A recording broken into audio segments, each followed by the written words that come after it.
Welcome this morning. It's lovely to see you all here on a Saturday morning. And we're just delighted that you've all come to participate in this event today. It's lovely to have you. We're keen to hear your thoughts, your memories associated with Clandeboye House and Estate. And we're also delighted to have with us today Sir Huddleston, who's chair of the Board of Trustees for Clandeboye, and Olwen Latt, who is the archivist at Clandeboye. I'm Olwen, Purdue. I'm Professor of Social History at Queen's University, and I direct the Centre for Public History at Queen's. I'm just going to say a few words of background. First of all, about the project, and then a little bit about the big house in the north of Ireland. So the project is called Historic Houses Global Crossroads. What do they mean to us? What relevance have they to the people of Northern Ireland today? And how do we remember them? I'm sure many of you in the room today have some memories of being at Clandeboye or something about Clandeboye or the Dufferin and Ava family. And it's so important to hear your stories because as historians, all we've got to go on are documents and archives. And I know Olwen is doing a wonderful job with the archives at Clandeboye, but they're only ever partial. They only tell us part of the story. So we need to hear as many voices and as many stories as possible to fill out that picture of the life and the history of the big house. So the purpose of today really is to hear from you and hear what you know and think about Clandeboye. But before I hand over to Sir and Olwen, I just want to provide a little bit of background on the Irish country house and thinking specifically of the big house in the north of Ireland. And I want to think about representation and I want to think about reality. So when we think about the big house, when we think about landed aristocracy, what images come to our minds? I know for some of us, what have we got? We've got hunting, horse riding, lavish dinners, parties, extravagance, Downton Abbey-like luxury. And sometimes when we think of historic houses, stately homes, this is the image that comes to mind. In the context of Ireland, sometimes it's quite the opposite. This is a book called Time After Time. It's a novel written by Molly Keane.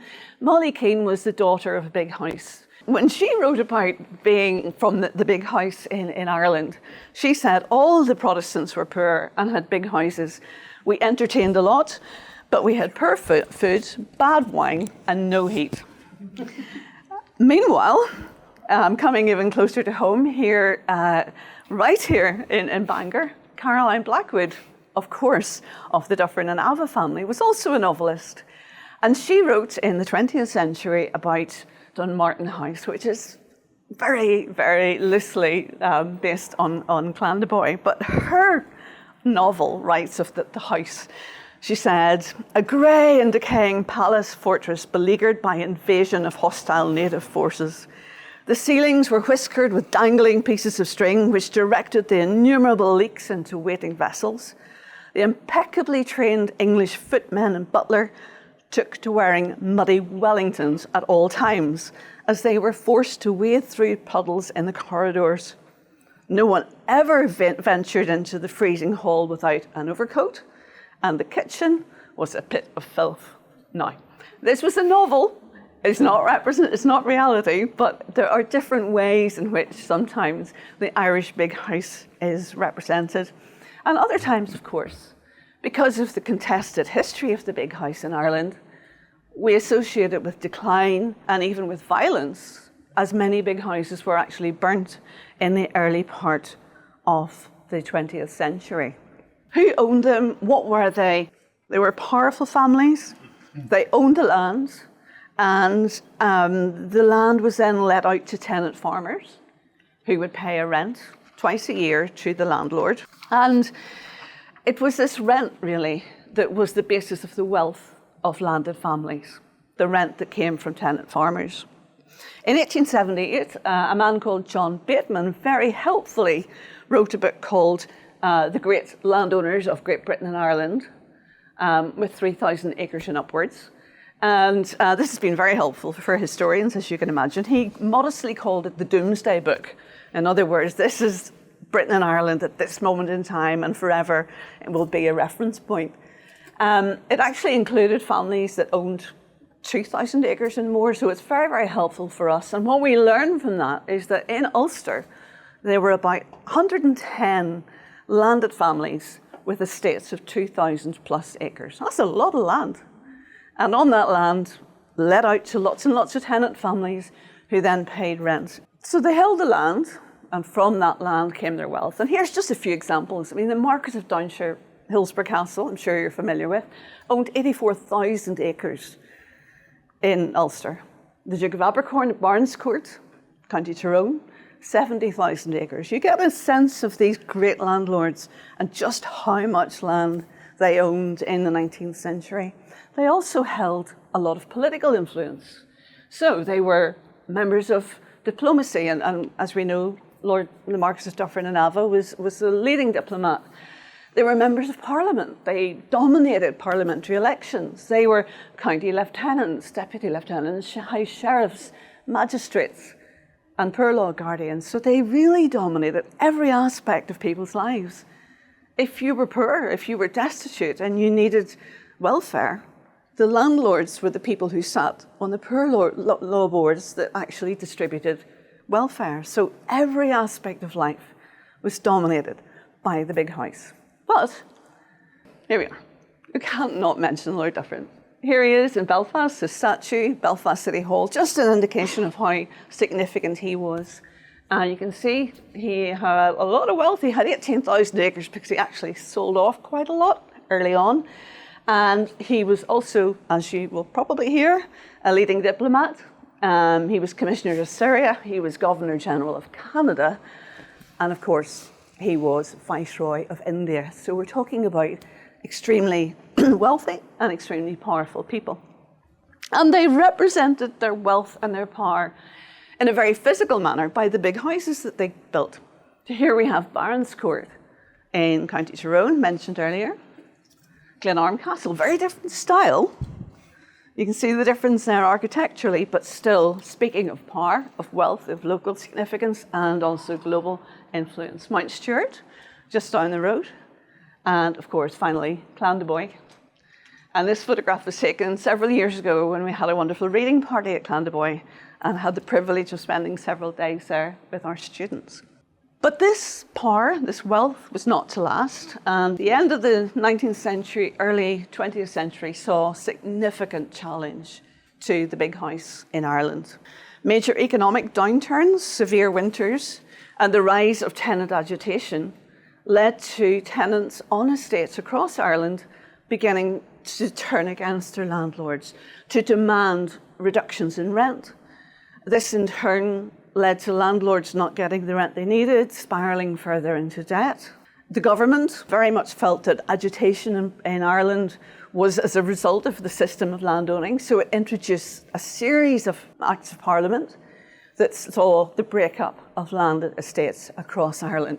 And by the early 20th century, most of the land that had been owned by landlords had actually been sold on to the tenants. So big houses were left with very little land, and therefore the wealth that they depended on had gone. At the same time, the political power that they had enjoyed for so long was being undermined by the rise of the nationalist movement across Ireland. They saw the landlords as representatives of British rule. And as I mentioned earlier, many big houses were actually burnt across Ireland as a very physical, symbolic representation of the rejection of the landed class. But in Ulster, things were slightly different. And things were slightly different because of the opposition to Home Rule that was taking place in the north of Ireland, where the rest of the country was very overwhelmingly by 1918 voting for Irish nationalist politicians seeking independence. As we're all familiar in the north, that was not the case, and people opposed the idea of legislative independence for Ireland. And landlords took a leadership role in opposing Home Rule and saying, no, we want to remain within Britain. And I think in many ways that leadership that they played politically at this really pivotal time was hugely significant for giving landlords a continuing role in Northern Irish society. So, for example, here we have Lord Kilmorey at Mourne Park, and he's inspecting the Ulster Volunteers who were formed to oppose Home Rule. And landed estates, many of them across the country, were used in this way for the drilling of the Ulster Volunteers. And here we have the inspection of the UVF nurses.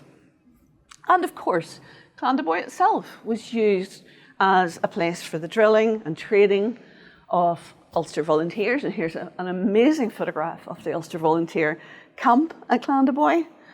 But as we all know, 1914 saw the outbreak of the First World War, and the Ulster Volunteers largely became the 36th Ulster Division. And for many of them, Clandeboye was the last memory they had of Ireland before they left for the front and the war.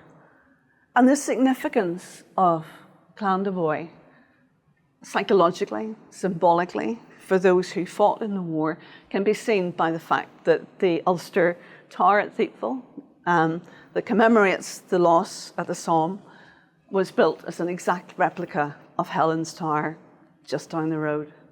So symbolically, in this place, the big house remains a powerful place, a place that many of us feel connected to for lots of different reasons. And throughout the 20th century and into the 21st has become very much a hub of activity for communities, for activities that try to take things forward in lots of different and very important ways. So still very much playing a leadership role within Northern Ireland today. And it's those stories and those memories that we want to hear from today. Your memories and your thoughts about Clandeboye and the big house in the north of Ireland.